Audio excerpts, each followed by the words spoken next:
Hey my lovelies parathas, कैसे हैं आप लोग। आई होप आप सभी अच्छे होंगे, स्वस्थ होंगे और मेरी स्टोरी लाइन को एंजॉय कर रहे होंगे।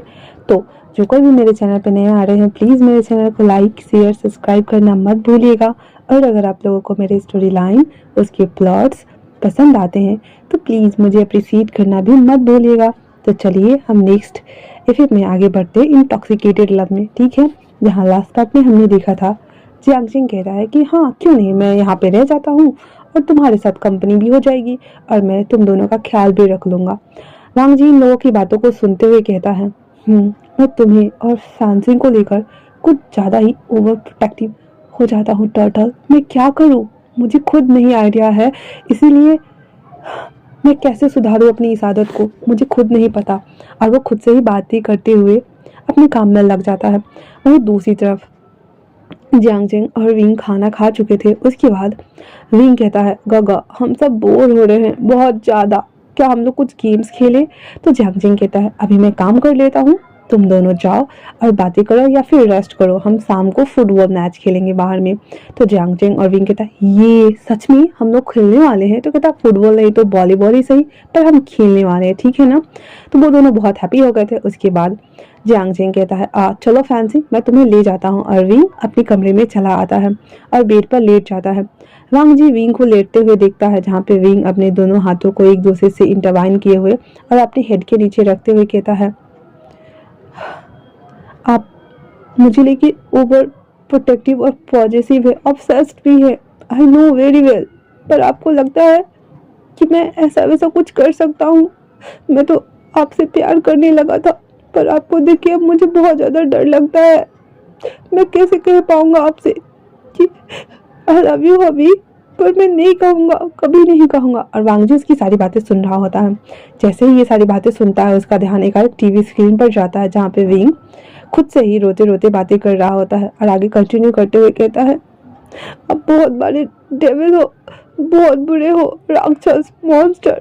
आपको देखने के बाद मुझे बहुत डर लगता है। एक पल के लिए उन बीते दिनों में मुझे लगा कि आप मुझे हार्म नहीं करोगे, मुझे हर्ट नहीं करोगे, पर कल रात को आप कैसे बेरहम बन सकते हो। मुझे ठंडे पानी में डाल दिया और मुझे वहां छोड़ दिया। आपको पता है मुझे पानी से कितना ज्यादा प्रॉब्लम हुआ था, मैं कितना कांप रहा था। पर आपको क्या, आपको तो ओनली फिर अपनी नीड पूरी करनी होती है ना। मुझसे बिना पूछे मुझे शादी कर लिया, मुझे हर हमेशा टर्टल टर्टल टर्टल करते रहते हो, पर टर्टल के दिल की बात कभी नहीं सुनते। इतना ऑब्सेसिव होने की क्या जरूरत है। मेरा तो कोई बॉयफ्रेंड भी नहीं है, मेरा तो किसी के ऊपर क्रश भी नहीं है। मुझसे जबरदस्ती शादी करके यहाँ ले आए और वो सब कुछ किया जो एक हस्बैंड और वाइफ के बीच में होती है। फिर मुझ पर ट्रस्ट क्यों नहीं करते हो। और वो ऐसे में रो रो के बहुत सारी बातें बोल रहा होता है। हम जी जो कि काम कर रहा होता है वो अचानक से रुक जाता है और अपने हाथों को एक दूसरे के साथ कनेक्ट करते हुए उसकी आंखों में भी आंसू हल्के हल्के आ गए थे। और वो जब देखता है तो उसे अच्छा बिल्कुल नहीं लग रहा होता है, इसीलिए वो कहता है आई एम सॉरी टर्टल। और इतना बोल करके वो चुपचाप से काम करना स्टार्ट कर चुका था और उसे थोड़ा सा अजीब भी लग रहा होता है। इसीलिए वो कहता है आज से मैं बहुत जल्दी यहाँ से चला जाऊँगा। उसके बाद हाँ आते हुए कहता है सर हमें एक मीटिंग के लिए जाना होगा और वहाँ पे आप समझ रहे हैं ना। तो वांग जी कहता मैं समझ गया। फिर वो लोग वहाँ से काम खत्म करके मीटिंग करने के लिए आते हैं, जो कि एक छत पे, ओपन छत पे एक रेस्टोरेंट टाइप का बोल सकते हैं। और वो पूरा बुक किया हुआ था। वहाँ पे जियांग जिंग ऑलरेडी बैठा हुआ था और वांग जी भी आके बैठ गया हुआ था और वो दोनों बैठे हुए थे। उसके बाद उसके सामने एक डीलर आता है और जो कि वो लोग ड्रग्स डीलिंग वगैरह से रिलेटेड था और कुछ और भी चीज़ था, जैसे गोल्ड स्मगलिंग करना हुआ और बाहर से कुछ चीज़ों को मंगाना था। तो उन सभी को चीज़ों से रिलेटेबल वो लोग आए हुए थे, बात कर रहे होते हैं। वांग जी कहता है मैं इसे हैंड ओवर कर दूंगा। वहीं जियांग जिंग भी अपनी भौहें चढ़ाते हुए कहता है मैं इसे हैंड ओवर कर दूंगा। अब डीलर तो भाई अपने हाथ से दो प्रपोजल को जाने दे सकता नहीं था, इसलिए वो ये शर्त रख देता है कि आप दोनों को एक साथ ही काम करना होगा, वरना आप नहीं कर सकते हैं सर। वांग जी जियांग जिंग को घूर कर देखता है। जियांग जिंग भी पीछे हटने के मूड में बिल्कुल नहीं था, इसीलिए वो कहता है मैं इस बार पीछे नहीं हटूंगा। मेरे भाई के साथ जो कुछ भी किया, तुम्हें क्या लगता है मैं तुम्हें छोड़ दूंगा? बिल्कुल भी नहीं। वांग जी को फिर अपने ऑब्सेसिव वाले नेचर के बारे में याद आता है और कहता है ठीक है, डन, फिर करते हैं साथ में। और इतना बोल करके वो उठ जाता है। भाई साहब, डीलर की तो चांदी ही चांदी थी, उसे दो डील जो मिल गया था। उसके बाद वो लोग वहां से निकलते हैं और जियांग जिंग घर के लिए जा रहा होता है और वांग जी भी कार में आके बैठ गया हुआ था। वांग जी ऑफिस के लिए जा रहा होता है और जियांग जिंग अपनी कार में आके बैठते हुए उसे टॉन्ट मारते हुए कहता है, वैसे आज हमने घर पे वॉलीबॉल का मैच रखा है, क्या तुम खेलना पसंद करोगे? और इतना बोल करके वो बैठ जाता है। वांग जी पहले तो जियांग जिंग को घूर कर देखता है, फिर कार में अंदर बैठते हुए कहता है, वॉलीबॉल का मैच।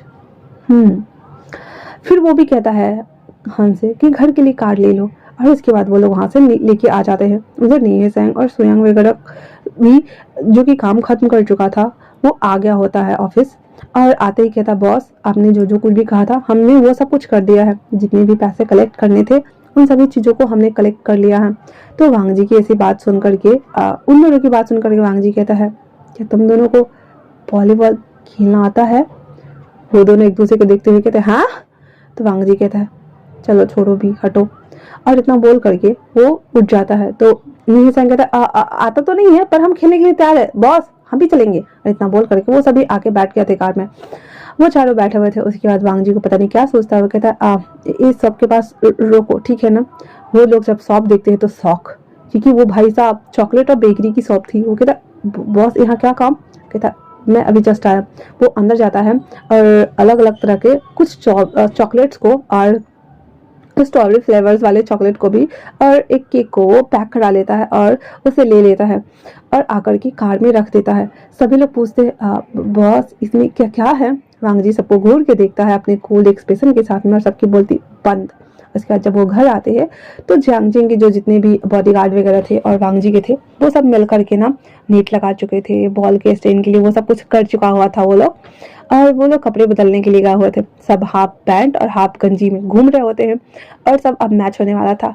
रिंग कहता है, गग्गा मैं तो देखूंगा, आप तो खेलो, ठीक है ना?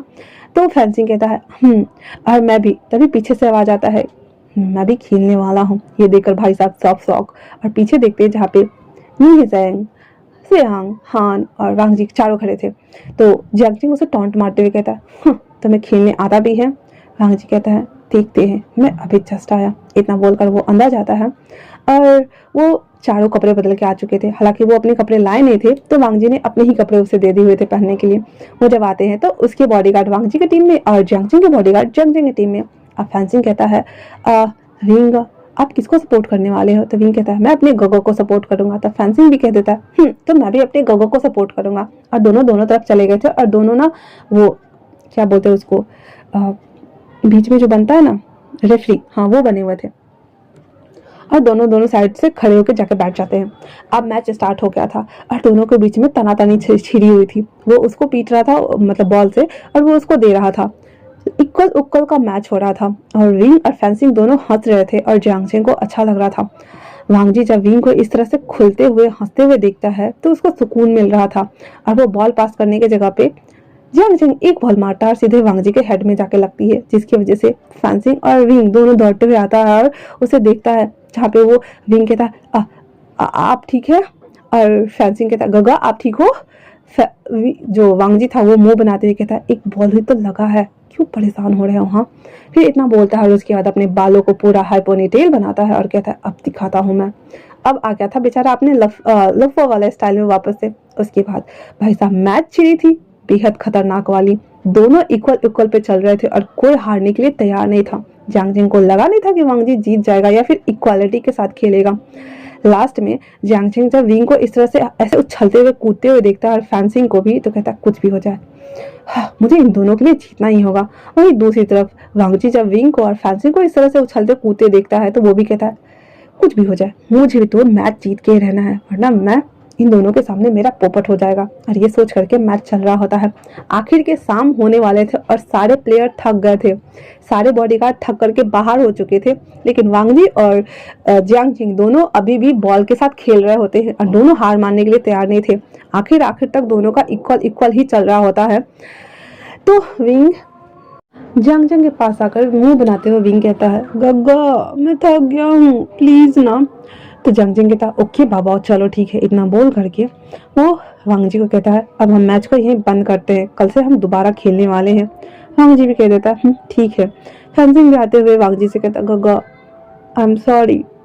तो वांग जी कहता है कोई नहीं, मुझे समझना चाहिए था फैंसिंग। और इतना बोल करके वो अपने भाई को गले लगाता है। फिर वो चारों घर आते हैं जो कि बॉडीगार्ड सब बदहवास हो चुके थे। वो कहते हैं हाँ हमें लगा नहीं था इन दोनों के बीच में हम पिस जाएंगे।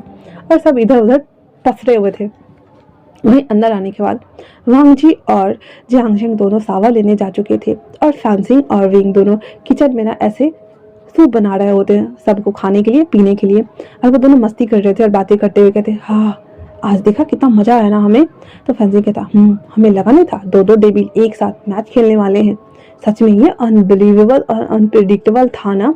तो वांग जी सॉरी विंग कहता है और इन दोनों का अपडेटेड वर्जन भी, हमें तो लगा ही नहीं कि दो माफियाज के साथ हम मैच खेल रहे हैं, दोनों देखो कैसे तनातनी छिड़ी हुई थी। तो फैंसिंग कहता मानना पड़ेगा। वैसे विंग मुझे बता सकते हो कि सेक्स के दौरान क्या हम पार्टनर को खुश कैसे कर सकते हैं। तो विंग ऐसे शर्माते हुए कहता है उसको मारते हुए क्या पूछ रहे हो तुम। तो फैंसिंग कहता है क्या क्या आप गगा के साथ नहीं करते। गगा तो मुझे बताओ ना, मुझे भी तो आपकी गगा के साथ जहां और गगा के साथ ट्राई करना है ना, मैं भी इंजॉय करना चाहता हूँ जिस तरह से आप कर रहे थे और वो ख्यालों में खो रहा था। तो विंग उसको मारते हुए कहता वापस आओ वापस आओ। तो जियांगजिंग सॉरी फैंसिंग कहता है बट मुझे करना है ना, मुझे करना है करना है करना है करना है। तभी पीछे से वॉइस आती है, दोनों एक साथ ही बोलती है क्या करना है तुम दोनों को। हाँ विंग और फैंसिंग दोनों हाँ करके उन दोनों को देखते हैं जो कि रेडी होके आ चुके थे। और वो दोनों एक दूसरे को देखते हैं और कहते हैं हाँ कुछ भी तो नहीं, हम बस बातें कर रहे थे है ना। फैंसी कहता हाँ गगा हम बस ऑनली फॉर बातें ही कर रहे थे। वो लोग दोनों जाकर डाइनिंग टेबल पर बैठ जाते हैं और फैंसिंग और विंग जो कुछ भी बनाया था और साथ में सोप वो उठा करके ला करके उन दोनों को देता है पीने के लिए और खाने के लिए वो भी बैठ जाता है। वो दोनों चम्मच घुमा रहे होते और जियांगजिंग मुंह में लेकर थूक देता और कहता विंग ये क्या बनाया है तुमने। तो विंग कहता गगा मुझे खाना बनाना नहीं आता आपको पता है ना, पर फिर भी मैं इतना बना चुका था। तो कहता तो फैंसिंग कहता वैसे ये सूप मैंने बनाया था। तो जियांगजिंग कहता हाँ तो तुमने बनाया था। तो फैंसिंग मुंह बनाते हुए कहता हाँ मैंने बनाया था पर आपने थूक दिया, अब बहुत बुरे हो। और ऐसे करके वो उठ के भागने वाला था। जियांगजिंग कहता हे ठीक है ठीक है ठीक है ठीक है मैं पी रहा हूँ। और बेचारा वापस से वो विंग से कहता विंग नमक मिलेगा क्या। विंग वांग जी को देखता है क्योंकि जब वो खाना बनाता था तो वांग जी भी ऐसे ही नमक लेकर के डाल करके खा लेता था। तो उसे देखता है वांग जी कुछ भी एक्सप्रेशन नहीं दे रहा होता है और वो ऐसे बैठा हुआ था। विंग किचन से नमक लेकर के आता है। वांग जी सॉरी पहले जियांगजिंग उस सूप में नमक डालता है फिर वांग जी भी डालता है और दोनों ऐसे मिला करके पी जाते हैं। अब दोनों को अच्छा लग रहा था, चलो फाइनली इन दोनों ने खा तो लिया। उसके बाद विंग कहता एक और चीज मैंने बनाई है मैं लेकर के आता हूँ। और वो जैसे ही जाने वाला होता है तो वांग जी कहता है ठहरो मैं लेकर के आता हूँ ठीक है ना। इतना बोल करके वो विंग के पीछे जाता है तो विंग बता देता है वो है। फिर वो उठा करके लाता है तो देखता है कि उसमें ना स्वीट डिजर्ट बनाए हुए थे जो कि जियांगजिंग को बहुत पसंद था। वो देखने में इतना अच्छा तो नहीं लग रहा था पर जब जियांगजिंग देखता है तो कहता ये तुमने बनाया विंग। तो विंग कहता हाँ गगा मैंने आपके लिए बनाया, आप इतना कुछ करते हो हमारे लिए तो हम इतना तो कर ही सकते हैं ना। जियांगजिंग की आंखों में आंसू आ रहे थे और वो सैंटी हो रहा था और कहता मेरा बच्चा। फिर वो खाता है तो उसे ठीक ठाक ही लगता है। कहता अच्छा तो नहीं है पर ठीक है। विंग कहता क्या मतलब। तो कहता नहीं मतलब बहुत अच्छा है बाबा हाँ। और वो जानबूझ कर ना वांग जी के प्लेट में भी डालता था। कहता ये लो तुम भी ट्राई करो करो करो करो। जब वांग जी उसकी तो बनाई हर चीज खा लेता था चाहे वो कच्चा पक्का ही क्यों ना हो, वो चुपचाप से खा लेता और जियांगजिंग उसको घूर के देख रहा होता है। वांग जी आंखों में इशारा करते हुए कहता चुपचाप से खाओ वरना ये दोनों रोने लगेंगे। फैंसिंग और विंग को बड़ा अच्छा लग रहा था क्योंकि उन्होंने उसका बनाया खाना चट कर दिया हुआ था। उसके बाद वांग जी कहता है यहीं रुको मैं अभी आता हूँ। इतना बोल करके वो कमरे में जाता है और जो केक लाया था और जो चॉकलेट लाया था वो ला करके रखता है और बोलता है विंग फैंसिंग ये तुम दोनों के लिए है। तो विंग और फैंसिंग वांग जी को देख रहे होते सरप्राइजिंग वाले लुक के साथ में, क्या सच में सूरज पश्चिम से तो नहीं निकला ना, ये हमारे लिए चॉकलेट लेके आ रहा है। फिर कहता है गगा ये आप हमारे लिए लाए थे। तो वांग जी कहता सुबह में तुम गुस्सा हो गए थे ना तो ये रख लो ठीक है। तो उसके बाद फैंसिंग कहता है थैंक यू गगा। और इतना बोल करके वो अपनी जगह से उठता है धीरे धीरे करके वांग जी को आकर के बैक हग कर लेता है। तो वांग जी कहता है इट्स ओके। फिर विंग को वो देता है। विंग उस चॉकलेट को देख रहा था बहुत खुश हो रहा था उसके बाद वो केक निकालता है और केक कट करता है, फिर वो वांग जी विंग को देता है, फैंसिंग को देता है, जियांग जेंग को नहीं देता। तो जियांग जेंग कहता है व्हाट, मैं कहाँ गया? तो वांग जी कहता है तुम्हारे पास तो हैंड है ना, खुद से ले लो। जियांग जेंग उठा लेता और कहता है हाँ कुछ भी, और वो खा रहा होता है। केक सच में वाकई में टेस्टी था। खाना खा चुकने के बाद विंग फैंसिंग के साथ में बात कर रहा होता है और जियांग जेंग अपना काम कर रहा होता है और वांग जी भी स्टडी में चला जाता है और वो काम करता है। इसके बाद फैंसिंग दोबारा से उसे पूछता है हाँ विंग गगा प्लीज मुझे बताइए ना कैसे किया जाता है वो सभी चीजें, हाँ मैं भी करना चाहता हूँ प्लीज ना गगा। विंग पूरा ऐसा फील कर रहा था, कहता मुझे नहीं आता है, तुम्हारे गगा ही करते हैं, इसलिए उन्हीं से पूछो ना, मुझसे क्यों पूछ रहे हो तुम? हाँ और मेरे ऊपर ना फैन चल रहा है और अभी गर्मी बहुत ज़्यादा लग रही है, हाँ, तो थोड़ा सा मैनेज कर लेना आप लोग, ठीक है ना? और अगर बहुत ज़्यादा वॉइस आए तो मैं नेक्स्ट टाइम से देखूंगी, वैसे गर्मी बढ़ रही है ना।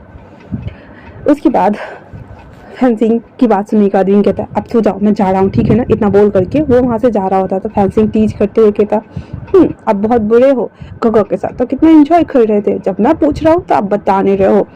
तो फैंसिंग की बात सुनने का दिन अपना सर डिस्प्ले में हिलाते हुए वहाँ से चला जाता है और कहता है तुम्हारा कुछ नहीं हो सकता, और ऊपर आकर के वो टैब ले लेता है जो वांग जी ने उसे दिया हुआ था, जिसमें से ऑनली फिर वो वीडियो वगैरह देख सकता था वाईफाई की मदद से। तो वो लेता है और कुछ सीन्स ढूंढना शुरू करता है कि किस तरह से हस्बैंड एंड वाइफ एक दूसरे के साथ इंटीमेट होते हैं, ताकि वो फैंसिंग को बता सके। जब वो देख रहा होता है तो हंस रहा होता है। वांग जी जो कि स्टडी से अपना काम करके खत्म करके आ चुका होता है, वो जैसे ही देखता है कि विंग हंस रहा है, उसका मतलब अच्छा लग रहा था वो, और कहता है कि वो ऐसा क्या देख रहा है कि वो हंस रहा है। वो पीछे से उसके पास आता है और खड़ा हो जाता है, जो कि वहीं देखने में इतना ज़्यादा बिजी हो गया था कि उसे पता ही नहीं चला कि उसके पीछे उसका डेबिल हस्बैंड खड़ा है। जब वांग जी देखता है कि विंग किस तरह के वीडियो देख रहा है तो उसके हाथ से फ़ोन ले लेता है और उसके बाद वो कहता है ये क्या है? हाँ विंग ये सुनने के साथ ही शॉक, और वो उसकी तरफ मुड़ जाता है और कहता है वो फैंसिंग को जानना था कि आखिर ये सब कैसे होता है।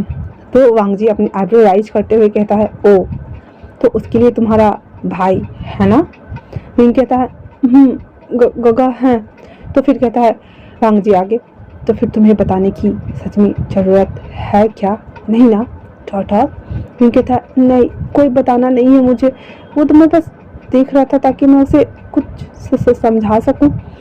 वांग जी कहता है ठीक है तो क्यों ना पहले हम अप्लाई कर ले, फिर उसे तुम बता देना अच्छे से, या फिर उसे ये वीडियो ही दिखा देना।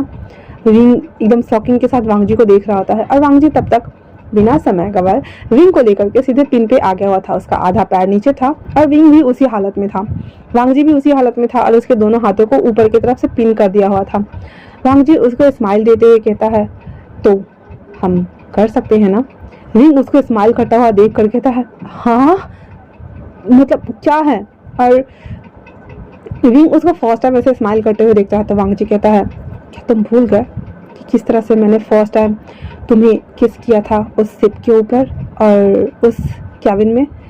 क्या तुम वो सब भूल गए हो डॉटर? हाँ your lips like my medicine, मुझे हील करता है अंदर से बाहर तक, और तुम मेरी हर मर्ज की दवा हो विंग। इतना बोल करके उसके एक हाथ से उसके फेस को आगे तरफ से राउंड ग्रैब करता है एंड देन उसे किस करना स्टार्ट कर चुका था। वो किस बहुत ज़्यादा डिपेंड होती जा रही थी और विंग सांस नहीं ले पा रहा होता है। वांग जी थोड़ा सा ढीला करता है और नाक से सांस लेने के लिए उसे थोड़ा सा टाइम देता है। उसके बाद वो धीरे धीरे उस किस को सॉफ्टली करते जा रहा था। फिर वही हाथ उसके विंग के पूरे बॉडी के ऊपर चल रहे होते हैं, थाई के ऊपर चल रहे होते हैं, और वो एक दूसरे के साथ ऐसे एडजस्ट करने में लगे हुए थे। तभी बाहर जो कि हान को कोई ज़रूरी काम था तो वो सुयांग को बोला हुआ था कि जाकर सर को इन्फॉर्म करो कि हमें आखिरी यहाँ से निकलना होगा, हमें वो डील क्रैक करनी है। तो सुयांग कहता ठीक है, और उन्हें क्या पता कि अंदर कुछ और ही चल रहा होगा, इसलिए वो जब अंदर आता, डोर खुला था तो वो अंदर आता है तो देखता है कि वांग जी विंग के ऊपर ऐसे है और उसके मतलब वो अपने क्रियाक्रम में लगा हुआ था। तो सुयांग ये देखते हुए पहले तो अपने हाथ मुंह को ऐसे खींचता और कहता ये क्या देख रही है भाई साहब, और अपनी आंखों को बंद करते हुए दूसरी तरफ मुड़ जाता, कहता सर। जैसे ही ये वॉइस कान में जाती है उन दोनों के, दोनों फटाक से उठ के खड़े हो जाते हैं और विंग बेचारा हमारा पूरा शर्मसार हो गया था, वो वॉशरूम भाग जाता है। वांग जी गुस्से में पहले तो विंग को देखता है और जो भाग गया था, और फिर वो सुयांग को देखते हुए कहता है आप क्या कर रहे हो? हाँ तो सुयंग कहता है हम सॉरी सर, पर मैं जानबूझ के नहीं आया था, वो हान सर ने कहा हमें जाना होगा इसलिए हम आए हैं, प्लीज़ सर चलिए ना। और इतना बोल करके सुयंग 9-2-11 वांग जी को बहुत ज़्यादा गुस्सा आ रहा था क्योंकि उसके प्राइवेट मोमेंट में इन लोगों ने खलल डाल दिया हुआ था। फिर वो विंग को देखता है, वो वापस से वॉशरूम में आता है जहाँ विंग ना ऐसे कोना लग के बैठा हुआ था। तो वांग जी उसके पास आते हुए उसकी फोरहेड पे ऐसे क्रैश करते हुए कहता है हे टाटा, मैं बहुत जल्द आ जाऊँगा, मेरा वेट करना ओके ना। विंग हाँ में सर हिला देता है। उसके बाद वांग जी उसकी फोरहेड पे ऐसे बालों के ऊपर से ही किस करता हुआ वहाँ से चला जाता है। यांग चिंग जो कि वो अभी भी काम कर रहा होता है तो देखता है कि वांग जी जा रहा है तो कहता है इतनी रात को कहाँ जा रहे हो तुम। हाँ, वांग जी कहता है it's none of your business, और हाँ सबका ध्यान रखना। इतना बोल करके वांग जी वहाँ से निकल जाता है। वांग जी जैसे ही निकल के और अपनी कार में बैठता है, आधा रास्ता ही गया होगा तभी ब्लास्ट होता है, और जो कि वो सकरा रास्ता था और वहाँ से जाने के लिए कम से कम सिटी इन करने के लिए 3 घंटे का रास्ता लगता है। ब्लास्ट हुआ था तो उन लोगों को पता तो नहीं चला था, लेकिन हाँ आग की लपटें ना दिखाई दे रही थी। तो एक बॉडीगार्ड, क्योंकि हिल स्टेशन टाइप का उसका घर था सबसे ऊंची चोटी पे, और वो रास्ता ऐसे घुमावदार था तो नीचे आग लगी थी आधा रास्ता जाने के बाद, तो आग की लपटें दिखाई देती है। तो एक बॉडीगार्ड अंदर भागता हुआ आता और जियांग चिंग से कहता है सर लगता है एक्सीडेंट हुआ है, बाहर चलिए। जब जियांग चिंग बाहर आकर देखता है तो आग की लपटें उठी थी, तो वो समझ गया था कि अभी तो जस्ट वांग जी के कार का काफिला गया है। तो वो भागता हुआ आता है, बोलता है अपने ड्राइवर को कार निकालने के लिए। उसके जितने बॉडीगार्ड थे और जो भी कुछ गाड़ियां वहां बची हुई थी सब वहां से चलती है। उसने डॉक्टरों को भी इन्फॉर्म कर दिया हुआ था और बोला था जितनी जल्दी हो सके आने के लिए। कुछ चॉपर से भी डॉक्टरों को बोला गया था लाने के लिए।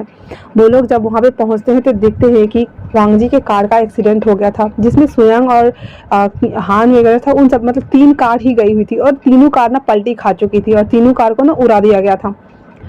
वो देखकर तो जियांग चिंग शॉक, और वो कहता है नहीं नहीं नहीं नहीं नहीं ऐसा नहीं हो सकता है। और वो जल्दी जल्दी से उन लोगों को निकालना स्टार्ट करता है। किसी के हाथ छिल गए थे, किसी के सर में चोट लगी थी और कोई ये जख्मी हो गया था, इस तरह से हुआ था। एक कार तो पूरा बॉडीगार्ड वाला उड़ गया था और चिथरा चिथरा उड़ गया था। वांग जी की कार में जब हुआ था तो सब इधर उधर छिटपुट गए थे। सबको जैसे तैसे करके उठा के हॉस्पिटल लाया जाता है। इधर फैंसिंग और विंग दोनों को किसी को पता नहीं था कि आखिरकार हुआ क्या है और जियांग चिंग गगा कहाँ गए हैं। मॉर्निंग तक जब विंग देखता है कि ना जियांग चिंग गगा आ रहे हैं ना वांग जी आ रहे हैं तो उसे थोड़ा टेंशन हो रहा था, इसलिए वो फैंसिंग को कहता है फैंसिंग गगा कहाँ रह गए हैं, क्यों नहीं आ रहे हैं। तो फैंसिंग मुंह बनाते हुए कहता है हाँ और गगा भी नहीं है और गगा भी नहीं है, पता नहीं दोनों रात को ही गए थे। तो फैंसिंग की बात सुनने के बाद विंग कहता है कहीं कुछ हुआ तो नहीं है ना। तो फैंसिंग कहता है मुझे नहीं पता क्या हुआ है, बट मैं कैसे कह सकता हूँ। वही विंग की दिल की बेचैनी बढ़ रही थी और ये कहती नहीं मुझे ऐसा क्यों लग रहा है कि जैसे कुछ हुआ है। और और वो फिर अपने बारे में सोच रहा था कि कहीं मेरे डेविड हस्बैंड को कुछ हुआ तो नहीं है ना। वहीं दूसरी तरफ भांग जी का इलाज चल रहा होता है और उसको ओटी में शिफ्ट किया हुआ था। वांग जी जो कि अनकॉन्शियस हो चुका था और मरणासन हालत में पहुंच चुका था, वो आखिरी सांस को गिनते हुए कह रहा था नहीं मैं मर नहीं सकता, मैं मर नहीं सकता, मुझे अपने टर्टल के साथ रहना है, पूरी लाइफ रहना है, पूरी लाइफ रहना है उसके साथ। नहीं नहीं मैं मर नहीं सकता उसके साथ, उसके बिना मैं मर नहीं सकता, मैं मर नहीं सकता। और उसकी आंखों से आंसू गिर रहे थे। डॉक्टर उसका इलाज कर रहे होते हैं और उसको ब्लड की ज़रूरत होती है। जियांग चिंग हर चीज़ अरेंज करने में लगा हुआ था। उन चारों को हॉस्पिटलाइज किया गया था। कुछ बॉडीगार्ड जो बचे हुए थे उन सभी को बैंडेज वगैरह पट्टी वगैरह करके सबको मतलब हॉस्पिटलाइज किया गया हुआ था और उनका इलाज चल रहा होता है। तभी फैंसिंग कॉल करता है जियांग चिंग के नंबर पर, तो जियांग चिंग फ़ोन पिक नहीं कर रहा था। फैंसिंग दोबारा से कॉल करता है क्योंकि विंग के पास तो फ़ोन था नहीं। फिर वो वांग जी के नंबर पर कॉल करता है। वो फ़ोन भी वांग जी का फ़ोन ऐसे स्विच ऑफ जा रहा था क्योंकि उड़ गया था ना फ़ोन सब भी। तो जब फैंसिंग देखता है कि जियांग चिंग गगा उठा नहीं रहे हैं और वांग जी गगा का कॉल लग नहीं रहा है तो वो कहता है विंग का पता नहीं क्यों मुझे लग रहा है कि शायद से कुछ हुआ है, आपको नहीं लगता। तो विंग कहता है मुझे नहीं पता क्या हुआ है बट मुझे डर लग रहा है। और इतना बोल करके वो एक दूसरे को देख रहे होते हैं। तभी वो फैंसिंग कहता है मुझे गगा को बताना होगा, और इतना बोल करके वो अंकल और गगा को कॉल लगा देते हैं। उन दोनों को भी पता नहीं था। तो जब अंकल को पता चलता है तो वो अपने कुछ लोगों को बोलते हैं पता करने के लिए कि आफ्टर ऑल हुआ क्या है।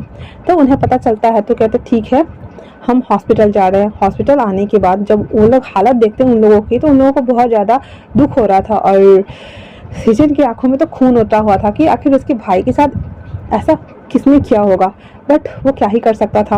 और फैंसिंग को ऐसे तो पता नहीं था, लेकिन हाँ वो समझ गया था कि कुछ ना कुछ बुरा हुआ ही है, इसीलिए वो कहता है विंग का मैं अभी आता हूँ, इतना बोलकर वो जाने वाला होता है तो विंग कहता है मैं भी जाऊँगा, मुझे भी जाना है। और वो दोनों जैसे ही बाहर आते हैं तो बॉडीगार्ड रोक देते, कहते सर आप नहीं जा सकते हैं, हमें अलाउ नहीं है कि आपको हम घर से बाहर जाने दें। इतना बोल करके वो दोनों को रोक देता है। तो आज के लिए इतना ही। अब अगले एपिसोड में जानेंगे कि जब पता चलेगा विंग को कि वांग जी की हालत ऐसी हो गई तो विंग का रिएक्शन क्या होने वाला है और क्या करेगा विंग और क्या करेगा वांग जी, क्योंकि वो अपनी टर्टल के साथ रहना चाहता है। क्या लगता है आप लोगों को? हाँ, शायद से 1 और 2 पार्ट बनेंगे, उसके बाद ये इंटॉक्सिकेटेड लव भी खत्म हो जाएगा। तो जैसा भी लगे आप लोगों को मुझे कमेंट्स करके जरूर बताइएगा। तब तक के लिए थैंक्स फॉर वॉचिंग।